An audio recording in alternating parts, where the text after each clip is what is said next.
आपल्या महाराष्ट्राचं वैभव, छत्रपती शिवाजी महाराजांचे गड किल्ले, काय अवस्था करून ठेवली आपण त्याची.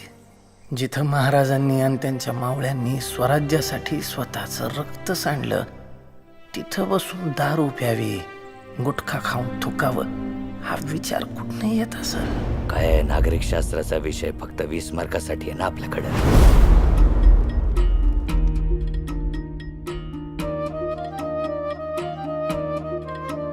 अख्खा प्लॅन रेडी आहे.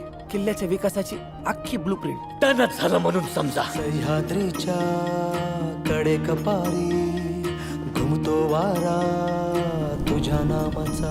सातबाऱ्यावर जरी आपलं नाव असलं तरी जमिनीचे खरे मालक छत्रपती शिवाजी महाराज आहेत.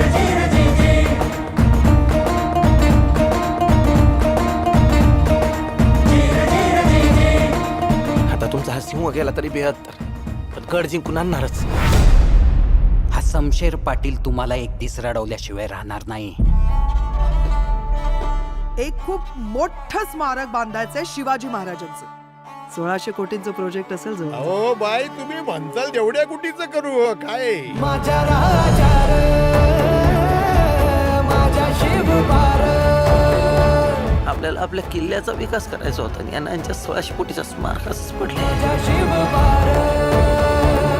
तुम्हाला सांगतो, एक दिवस असा येईल ना, महाराजांचे सगळे गड किल्ले जमीनदोस्त झालेले असतील, पण ते स्मारक उभं असेल असं दिमाग खात. It's too late in the day now.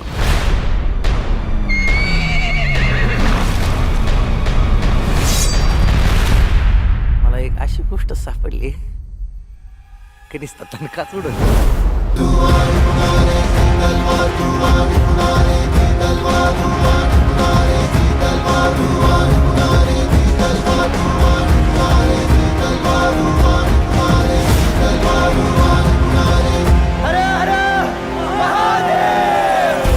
बोलवा तुमच्या त्या राणीला बाहेर आत बसली ना ती. सांगा तिला सातारातनं 3 वाघ आल्यात, वाघ.